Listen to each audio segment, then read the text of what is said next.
Assalamualaikum warahmatullahi wabarakatuh. Saya bersama Biker Subuhan Pekanbaru Riau. Bagi yang sudah bergabung istiqomah, bagi yang belum segera bergabung. Kiamat sudah dekat. Berkah selalu, sukses. Assalamualaikum warahmatullahi wabarakatuh.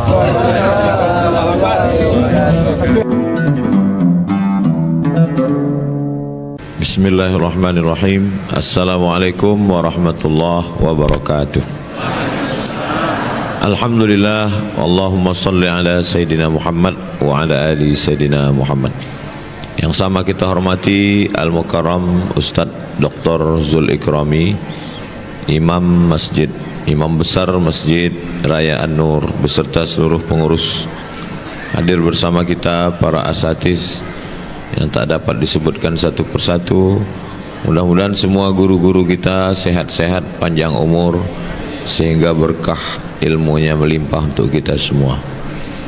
Yang sama kita hormati Bapak Sekda beserta seluruh jajaran jamaah yang berhadir, mudah-mudahan semuanya mendapatkan rahmat dan barokah. Amin ya rabbal alamin. Nanti kalau ada yang bertanya, nama kegiatan kita ini namanya ta'rif. Apa nama kegiatannya? Ta'rif. Kalau pakai alif lam, at-ta'rif, diambil dari wukuf di padang Arafah. Arafa yu'arrifu, ta'rif, mengikuti kegiatan orang di padang Arafah. Yang pertama melakukan ini diriwayatkan dari Imam Al-Hasan Al-Basri. Ada seorang tabi'in namanya Al-Imam Al-Hasan Al-Basri. Kata beliau, awwalu man arrafa bil Basrah Abdullah ibnu Abbas. Orang yang pertama kali melakukan ta'rif seperti yang kita lakukan petang ini di kota Basrah di Irak adalah Abdullah bin Abbas. Jadi nanti kalau gambar-gambarnya kita posting, videonya kita share, informasinya kita sampaikan ke masyarakat, lalu ada orang yang membid'ahkan, kata dia perbuatan kalian di masjid itu bid'ah, berarti dia sudah membid'ahkan sahabat Nabi Abdullah bin Abbas. Yang kita lakukan ini adalah amalan sahabat, maka amalan ini dipertanggungjawabkan di hadapan Allah Subhanahu wa ta'ala. Saya berharap setelah kita sosialisasikan ta'rif ini, maka tahun depan setiap kita yang hadir ini boleh mengkopi Al-Wirdul Latif karya Imam Abdullah bin Alawi Al-Haddad. Boleh dikopi, sampulnya diganti, isinya tetap. Tahun depan yang hadir ini majelis taklim, pengurus masjid, buat di masjid masing-masing petang tanggal 9 Zulhijjah. Kira-kira pengurus masjid, bapak-bapak, ibu-ibu tahun depan siap melakukan di masjid-masjid? Insya Allah. Adapun di An-Nur tetap kita ramaikan, yang pengurus masjid buat di masjidnya masing-masing, karena perbuatan ini baik. Dalil-dalilnya sudah dibacakan oleh Al-Mukarram Ustadz Dr. Zul Ikrami. Adapun memilih ayat-ayat, hadis-hadis Nabi yang mau kita bacakan, kita merasa ilmu kita lemah, kita tidak punya kemampuan, maka yang paling selamat adalah mengikut ulama. Ulama yang kita ikut adalah keturunan Nabi Muhammad SAW dari jalur Sayyidina Al-Husain. Nabi Muhammad punya anak namanya Sayyidatuna Fatimah. Sayyidatuna Fatimah punya anak namanya Sayyidina Al-Husain. Sayyidina Al-Husain punya anak namanya Muhammad Al-Baqir. Muhammad Al-Baqir punya anak namanya Sayyidina Ja'far Shadiq. Sayyidina Ja'far Shadiq punya anak namanya Sayyidina Ali Al-Uraidi. Sayyidina Ali Al-Uraidi punya anak namanya Sayyidina Muhammad An-Naqib. Sayyidina Muhammad An-Naqib punya anak namanya Sayyidina Isa Ar-Rumi. Sayyidina Isa Ar-Rumi punya anak namanya Sayyidina Ahmad bin Isa, bergelar Al-Muhajir karena dia pindah dari Irak ke Yaman. Lalu kemudian Sayyidina Ahmad bin Isa Al-Muhajir punya anak namanya Sayyidina Ubaidillah. Sayyidina Ubaidillah punya anak namanya Sayyidina Alawi. Sayyidina Alawi ini punya keturunan disebut dengan Ba Alawi. Ini hanya ada di Yaman, tidak ada di Irak, tidak ada di Maroko. Istilah Ba Alawi. Ba artinya keluarga. Makanya biasanya marga-marga mereka di belakang namanya pakai Ba. Ustadz Abu Bakar Ba Ashir, Ba Suwaidan, Ba Rakbah, Ba Alawi, artinya keluarga.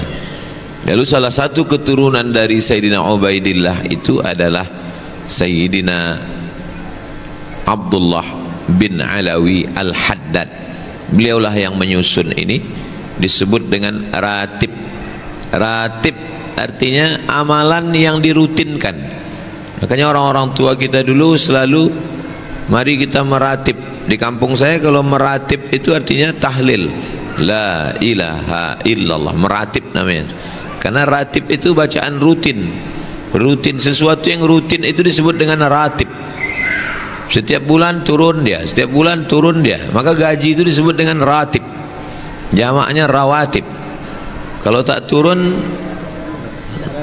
berarti tidak ratib. Tidak rutin turunnya. Itu biasanya honor di An-Nur. Jadi ratib adalah bacaan yang rutin dibacakan. Itu ratib, rawatib. Jadi kalau nanti ada yang kami nggak maulah baca ini Pak Ustadz, kami bisa nyusun sendiri, berarti dia lebih hebat daripada Imam Al-Haddad. Saya merasa lebih selamat mengikut ulama. Adapun perbuatan kita petang ini mengikut Sayyidina Abdullah bin Abbas. Adapun bacaan-bacaan yang kita baca mengikut Imam Sayyidina Abdullah bin Alawi Al-Haddad. Pembahasan yang ketiga, apa hukumnya berzikir beramai-ramai? Hadis yang pertama, ana inda husni zanni abdi bi, aku menurut prasangka hambaku kepada aku. Idza dzakarani fi nafsihi dzakartuhu fi nafsi. Kalau hambaku itu mengingat aku dalam dirinya sendirian, aku pun mengingat dia dalam diriku sendirian, kata Allah. Wa idza dzakarani fi mala'in, kalau hambaku itu berzikir beramai-ramai. Inilah dalil zikir beramai-ramai. Idza dzakarani fi mala'in, kalau dia berzikir mengingat aku beramai-ramai, dzakartuhu, aku pun menyebut dia dan mengingat dia fi mala'in, di majlis yang lebih ramai dan lebih mulia. Allah bersama malaikat sedang menyebut-nyebut kita. Mudah-mudahan kita termasuk yang dibanggakan Allah Ta'ala kepada para malaikat. Itu dalil zikir beramai-ramai. Dalil yang kedua, dalam kitab Musnad Ahmad bin Hanbal, setelah selesai orang berzikir lalu dia berdiri. Waktu berdiri itu malaikat mengatakan, qumu, berdirilah kamu, maghfuran lakum, semua dosa-dosa kamu diampuni. Maka petang ini nanti ketika kita berdiri mau buka puasa, mudah-mudahan semua dosa kita diampunkan Allah Subhanahu wa taala. Hadis yang ketiga, inna lillahi malaikatan, Allah Ta'ala punya malaikat tawafun, malaikat itu berkeliling di atas muka bumi. Malaikat itu berkeliling, ketika mereka menemukan majelis zikir, malaikat itu memanggil kawan-kawannya, halummu, halummu, mari kemari, ila hajatikum, inilah yang kalian cari. Lalu malaikat itu pun ikut bersama orang berzikir. Maka majelis kita ini insyaallah majelis yang dihadiri malaikat rahmat, dan kita pun ikut mendapatkan keberkahannya.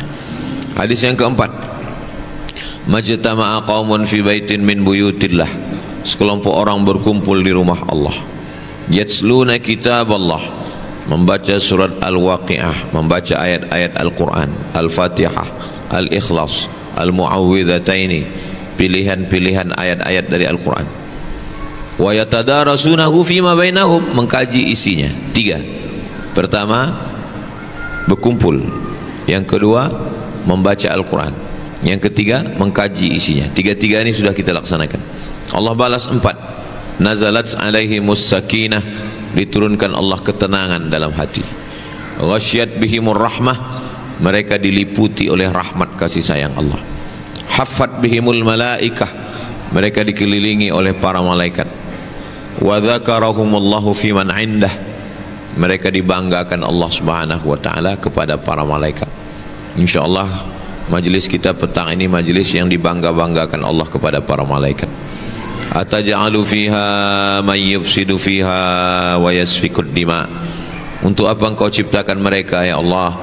Mereka hanya akan menumpahkan darah, mereka hanya akan berkelahi, mereka hanya akan berperang. Lalu apa jawab Allah? Inni a'lamu ma la ta'lamun. Jawabannya misteri. Allah tak kasih jawaban. Allah cuma bilang aku lebih tahu, kamu tak tahu. Sekarang malaikat sadar bahwa kita tidak berperang, kita tidak menumpahkan darah, kita tidak pernah menengok Allah, kita tidak pernah melihat surga, kita tidak pernah merasakan neraka, na'udzubillah.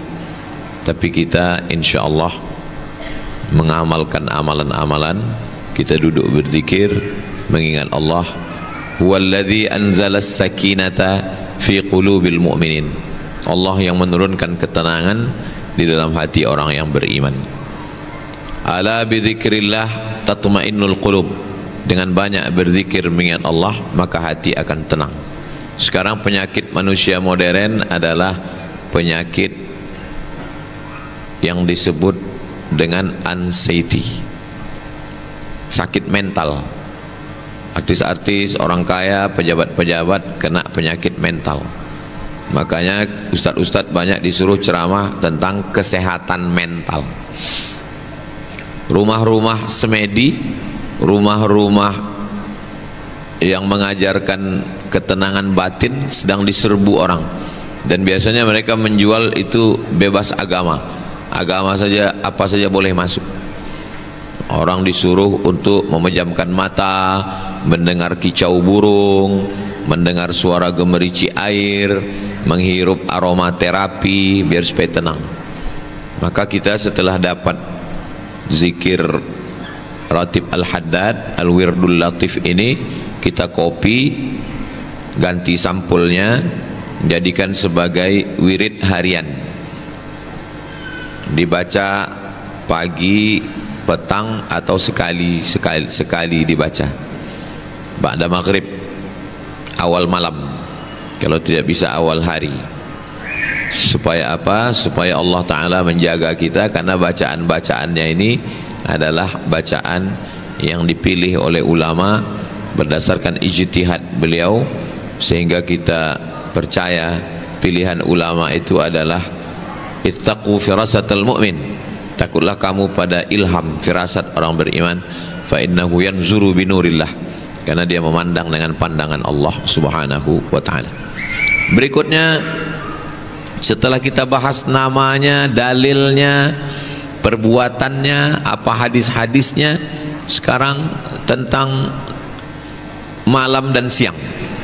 Kalau malam, paling banyak rahmat Allah turun, sepakat ulama, Lailatul Qadri khairum min alfi syahri. Lailatul Qadar adalah lebih baik daripada 1000 bulan, lebih kurang 83 tahun. Jadi kalau malam, malaikat paling banyak turun membawa rahmat barakah malam Lailatul Qadar. Tapi tidak bisa dipastikan kapan, hanya dipastikan bulannya. Syahrul Ramadan alladzi unzila fihi al-Quran. Tentang malamnya tetap rahasia Allah Subhanahu wa taala. Itu malam. Adapun siang, maka sepakat ulama, rahmat paling banyak turun, barakah paling banyak turun, malaikat paling banyak turun pada waktu siang adalah pada tanggal 9 Zulhijjah. Jadi antara malam dengan siang lebih spesifik siang. Kalau malam itu dia lebih umum, 29 malam Lailatul Qadar. Tapi kalau siang bisa dipastikan, yaitu siangnya hari Arafah tanggal 9. dan hari ini adalah tanggal 9 Zulhijjah, maka hari ini adalah malaikat paling banyak turun. Dan dari pagi, siang, sore yang paling banyak itu adalah ba'da asar. Makanya hari Jumat dianjurkan berzikir setelah asar. Dan kita di Ma'had Az-Zahra sore asar itu wirid Yasin ibu-ibu pengajian yang mengisi Ustadz Dr. Zul Ikrami, Ustadz Dr. Muhammad Hanafi, Ustadz Al-Nafdinar, Ustadz Abdul Somad, ba'da asar sampai tenggelam matahari. Kita pun juga begitu, zikir kita ini hari Arafah tanggal 9 Zulhijjah ba'da asar sampai tenggelam matahari. Yang ditunggu orang selama 30 tahun untuk berangkat ke tanah suci itu kalau dihitung hanya 7 jam. Sejak tergelincir matahari hari ini lebih kurang jam 12, jam 1 sampai tenggelam matahari, masuk malam, sholat maghrib, jamak qasar, jamak takdim dengan isya. Jadi wukuf dia dari mulai jam 12 sampai masuk lebih kurang 7 jam. Selama 7 jam itulah yang ditunggu-tunggu. Berapa banyak pejabat-pejabat, jenderal-jenderal, orang-orang kaya, konglomerat yang sanggup membeli sampai 1 miliar haji furada tahun ini, tidak berangkat. Berapa banyak pula orang yang sudah sampai ke Padang Arafah juga tidak mendapatkan itu. Kenapa? Karena yang ditengok Allah adalah keikhlasan seorang hamba. Kita tidak sampai di Padang Arafah, tapi kita berharap walaupun kita di Masjid Raya An-Nur, tak ada yang sulit bagi Allah SWT. Mudah-mudahan kita mendapatkan kemuliaan hari ini karena keikhlasan hati kita masing-masing. Tak ada yang susah bagi Allah. Innama amruhu idza arada syai'an ayyaqula lahu kun fayakun. Makanya petang ini kita berdoa, kita bermunajat, kita berzikir kepada Allah Subhanahu wa ta'ala. Nanti zikir-zikirnya itu setelah pulang diamalkan rutin harian. Mengamalkan ini sunnah, tidak wajib. Ulama kita, buya-buya kita dulu, dia tahu kalau dibacakannya ratib Al-Haddad panjang, berat, maka diringkasnya. Makanya kalau dalam acara tahlil baca Yasin, habis baca Yasin Al-Fatihah, habis itu Qul Huwallah 3 kali, habis itu Al-Falaq sekali, An-Nas sekali, habis itu pangkal Al-Baqarah sampai wa ulaika humul muflihun, habis itu ayat kursi, habis itu ujung Al-Baqarah lillahi ma fis samawati, habis itu ditutupnya dengan tahlil afdhalul dzikri fa'lam annahu la ilaha illallah. Sebetulnya 9 bacaan ini adalah ringkasan dari Al-Wirdul Latif. Jadi yang sudah ada Al-Quran, ada Sunnah, diringkas oleh Imam Al-Haddad menjadi ratib Al-Haddad. Setelah itu diringkas lagi oleh ulama kita, itulah menjadi 9 bacaan. Datang kita ringkas lagi. Kita ini memang jago sekali meringkas. Al-Quran, Sunnah diringkas oleh Imam Al-Haddad menjadi setipis ini. Ringkasan ini diringkas lagi oleh ulama kita, itu tinggal 9 tadi. Kita meringkas lagi yang 9 itu, yang mestinya dibaca tiap hari, kita ringkas lagi, dibaca nunggu orang mati. Begitu orang-orang meninggal baru kita baca. Kalau tak ada orang meninggal tak kita baca. Akhirnya orang komplain, itu yang kalian lakukan itu bid'ah. Memang bid'ah, karena nunggu orang meninggal baru dibaca. Itu kalau nunggu orang meninggal baru dibaca itu bid'ah. Tapi kalau dibaca tiap hari tidak bid'ah. Jadi jawabnya nanti kalau dibid'ahkan orang, kalian bid'ah karena kalian baca itu nunggu orang meninggal. Itu perasaan ente aja. Sebetulnya kami membaca ini tiap hari. Kami di pondok membaca 9 wirid itu tiap hari. Dan saya membacakan itu, merekamkannya bagi jamaah yang tidak hafal, dia tinggal dengarkan aja. Pagi mau berangkat ke kantor, dia dengarkan 9 itu, petang juga begitu. Bedanya kalau ada orang meninggal dunia, dihadiahkan pahalanya.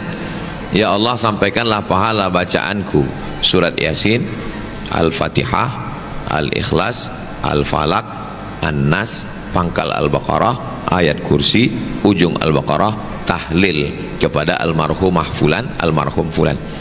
Ada orang meninggal, kirimkan. Tak ada orang meninggal, tidak dikirimkan.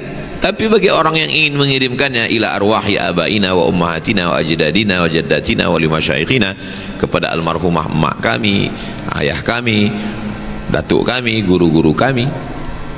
Jadi perlunya kita tahu bahwa amalan-amalan kita itu sebenarnya adalah sunnah. Amalan kita ini sunnah. Cuman masalahnya sunnah ini sudah dikapling orang, sudah diambil orang. Akhirnya kita pun ragu tentang sunnah ini. Sampai laundry pun laundry sunnah. Nah, itu. Warung kopi pun warung kopi sunnah. Sehingga lawan daripada sunnah bid'ah. Nah, itu. Jadi jangan kita alergi dengan ini, karena amalan-amalan kita ini adalah amalan sunnah dan dilaksanakan oleh ulama ahli sunnah wal jamaah. Amalan Arafah adalah kumpulan dari amalan semua nabi-nabi, dari mulai Nabi Adam sampai Nabi Ibrahim, sampai Nabi Musa, sampai Nabi Isa, sampai Nabi Sayyidina wa Maulana Muhammad sallallahu alaihi wasallam. Arafah kenal dengan jelas, karena sebelum itu tak jelas. Kenal kamu dengan Ustadz Abdul Somad? Kenal. Dari mana kau kenal? Aku dengar suaranya, tapi belum pernah menengok mukanya. Itu baru namanya sami'a, mendengar. Pernah kau tengok Ustadz? Aku cuman pernah tahu dari cerita-cerita orang. Sama, dengar. Tapi begitu mendengar, menengok, berjumpa, kenal langsung, Arafah. Jadi berkenal langsung setelah lama terpisah Nabi Adam alaihissalam, maka Arafah, kenal dia. Itu terkait dengan Nabi Adam alaihissalam. Tapi terkait dengan Nabi Ibrahim alaihissalam,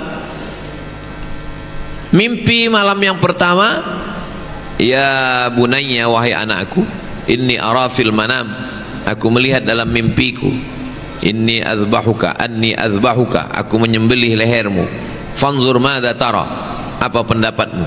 Mimpi yang pertama itu ragu, iya atau tidak, ragu-ragu, belum pasti, tarwiyah namanya.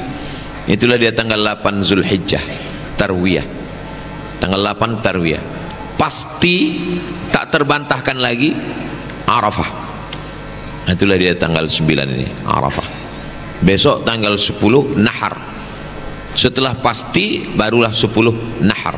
Nahar menyembelih, sembelih besok. Fasalli li rabbika wanhar, nahar besok. 11, 12, 13 tasyriq. Tasyriq diambil dari kata syarraqa yusyarriqu, menjemur daging pakai cahaya matahari. Panas terik, daging-daging yang banyak tadi dipotong tipis-tipis, dijemur di atas cahaya matahari. Itulah namanya tasyriq. Tanggal 8 Tarwiyah masih ragu-ragu, tanggal 9 Arafah pasti, tanggal 10 Nahar penyembelihan, tanggal 11, 12, 13 menjemur karena daging sudah banyak. Mereka tahunya menjemur, tak tahu dia menyalai. Kita daging itu tak busuk juga, disalai. Kulkas belum ada. Jadi ini adalah kaitannya dengan Nabi Adam alaihissalam dan Nabi Ibrahim alaihissalam. Kenapa waktu salat itu yang disebut kama sallaita ala sayyidina Ibrahim wa ala ali Ibrahim, kama barakta ala sayyidina Ibrahim wa ala ali Ibrahim? Kenapa tidak Adam? Karena memang antara Nabi Musa, Nabi Isa, Nabi Muhammad itu titik temu yang paling dekatnya adalah Ibrahim. Walaupun nanti kalau diurutkan ke atas bertemunya pada Adam alaihissalam, tapi titik temu yang paling dekat adalah Ibrahim. Sama macam kita kalau bertutur, berterombo, jumpa sama orang, yang kita urutkan adalah kakek yang terdekat. Wah, anak makcik fulan ya, ambo anak fulan, ini adik beradik. Berarti awak, nenek awak basuh di nenek fulan. Walaupun kalau diurut-urut kita ketemunya pada Adam alaihissalam. Semua kita ini berkeluarga, tapi kita urutkan ke nenek, ke datuk yang terdekat. Maka bertemunya nasab Nabi Adam, bertemunya nasab Nabi Musa, Nabi Isa dengan Nabi Muhammad SAW, titik terdekatnya adalah pada Ibrahim alaihissalam dari segi nasab. Tapi yang kedua adalah dari segi syariat. Syariat yang terdekat juga adalah syariatnya Nabi Ibrahim alaihissalam. Dalam solat kita, makana Ibrahimu Yahudiyyan wala Nasraniyya.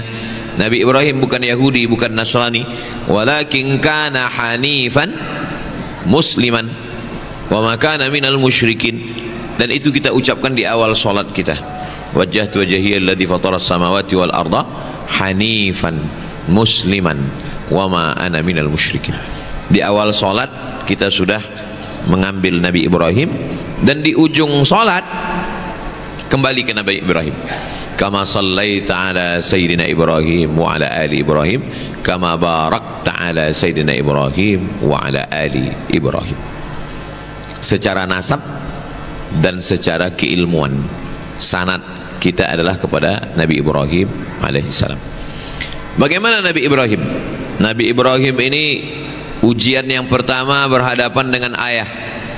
Ada ahli tafsir menyebutkan paman, karena ayah juga biasa, paman biasa disebut dengan ayah.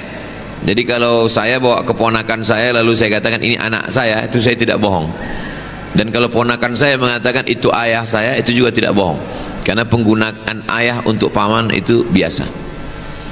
Idh qala Ibrahimu li abihi, ingatlah ketika Ibrahim berkata kepada bapaknya. Pendapat pertama mengatakan ayah kandungnya, pendapat kedua mengatakan pamannya. Azar, namanya Azar. Atattakhidhu asnaman alihah, kenapa engkau menjadikan berhala sebagai Tuhan? Lalu kemudian Azar marah. La illam tantahi, kalau kau tidak berhenti menasihati aku, kalau kau tidak berhenti menceramahi aku, la arjumannaka, akan kulempar kau pakai batu sampai mati. Wahjurni maliya, tinggalkanlah aku. Ujian yang pertama menghadapi keluarga dekat. Jadi kalau ada adik-adik, kawan-kawan hijrah berhadapan dengan ayah yang belum sholat, berhadapan dengan ibu yang belum pakai hijab, berhadapan dengan orang tua yang nyuruh pacaran, berhadapan dengan keluarga yang masih bergelimang dengan riba konvensional, maka ini balik kepada Nabi Ibrahim alaihissalam.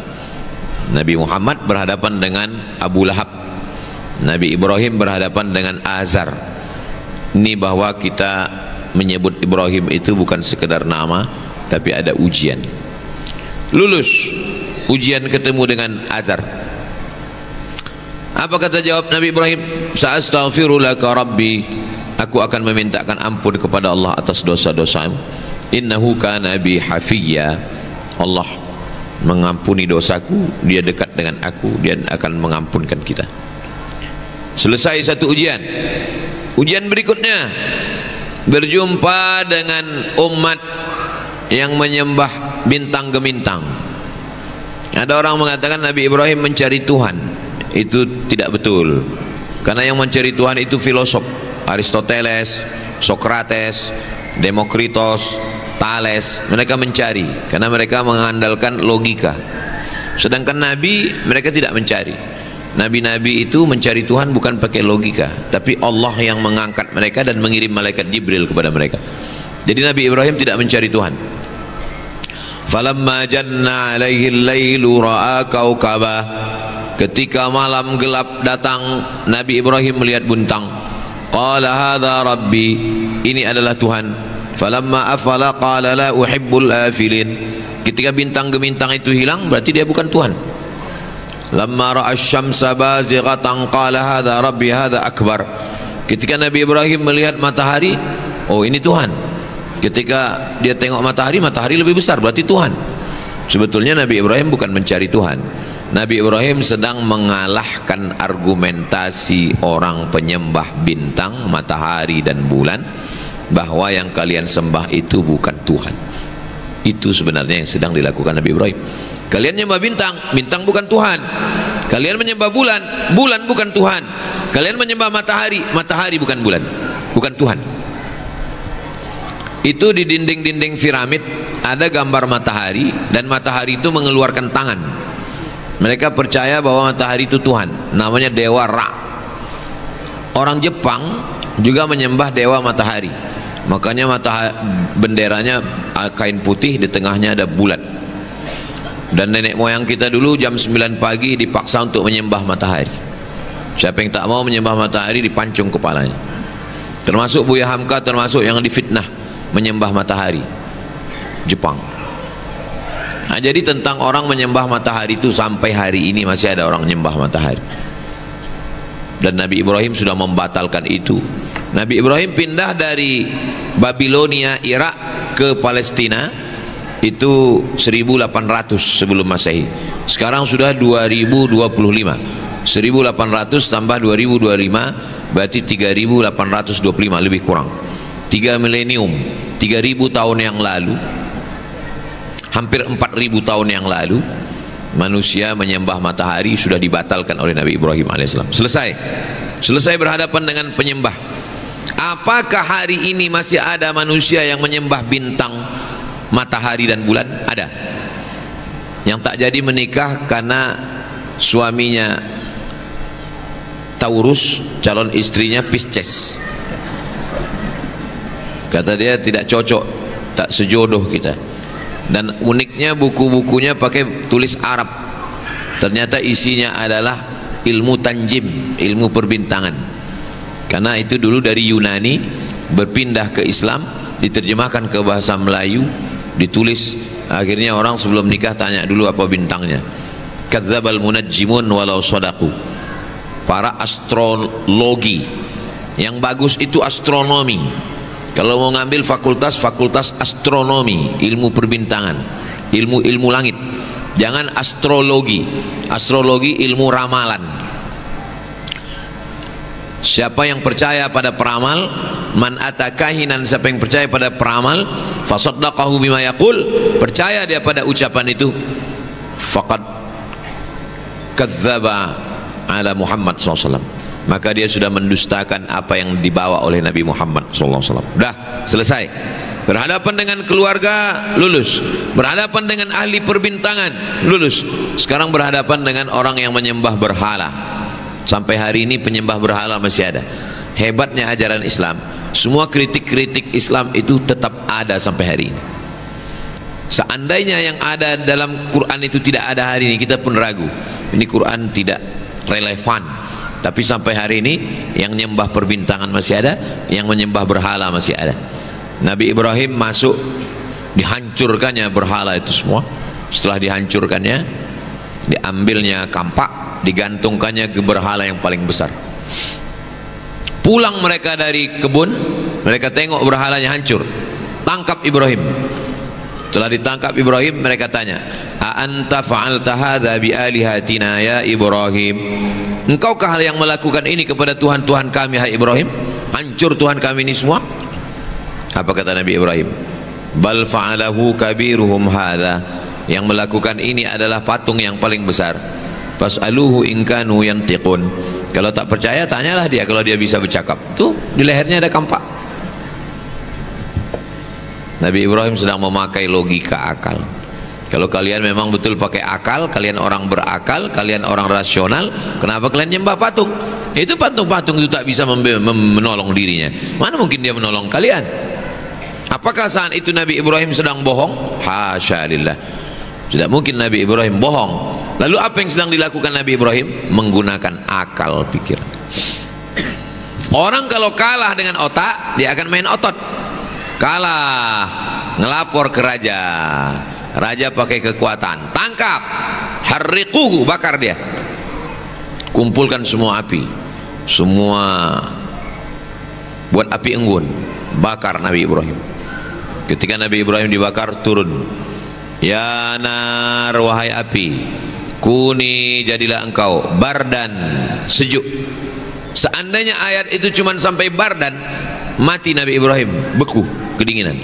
Tapi ujung ayat itu bardan wasalaman, kuni bardan wasalaman ala Ibrahim, jadilah engkau sejuk dan salam, selamat.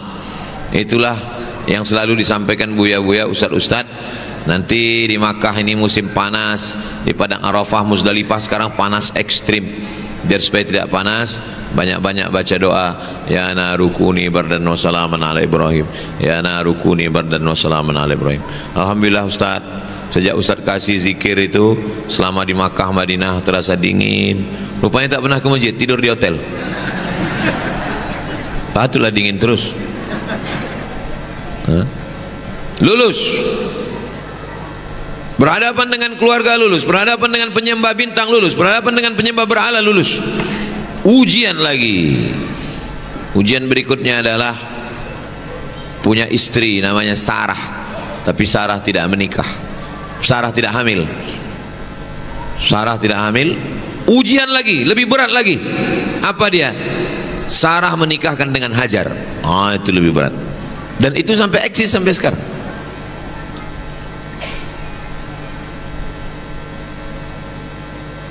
Saya dikasih waktu sampai 40 menit. Tadi saya mulai jam 5, sekarang jam 5.40. Ujian belum selesai. Ujian Sarah, lalu kemudian Sarah tidak punya anak. Ujian lagi menikah dengan Hajar. 86 tahun umur Nabi Ibrahim, baru Hajar mengandung punya anak. Isma, kabulkanlah. Tuhan. Isma, dengarkanlah. Tuhan. Ismail, kabulkanlah wahai Tuhan. Istajib ya Allah. Lahir anak itu dikasihnya nama Ismail, kabulkanlah ya Allah. Begitulah Allah Subhanahu wa taala. Uniknya lagi, setelah lahir Ismail, Sarah yang diponis orang mandul tidak akan punya anak, 13 tahun umur Ismail, 13 tahun umur Ismail, lahir Ishak. Ishak itu bahasa Arabnya Yithak. Yithak artinya senyum. Senyum Nabi Ibrahim waktu Ishak itu lahir. Apa tak senyum? Sudah diponis orang mandul, 13 tahun sesudah nikah dengan Sarah, Hajar, hamil dia, apa tak senyum? Rupanya bisa punya anak. Tak ada yang sulit, tak ada yang susah bagi Allah Subhanahu wa ta'ala. Jadi waktu Ismail lahir umur Nabi Ibrahim 86 tahun, 86 tambah 13, waktu Ishak lahir umur Nabi Ibrahim 99 tahun. Lulus. Ujian lagi. Ujian apa? Anak yang lahir ini disuruh diantarkan lebih jarak 1000 km. Fi wadin ghairi dhi zar'in inda baitikal muharram.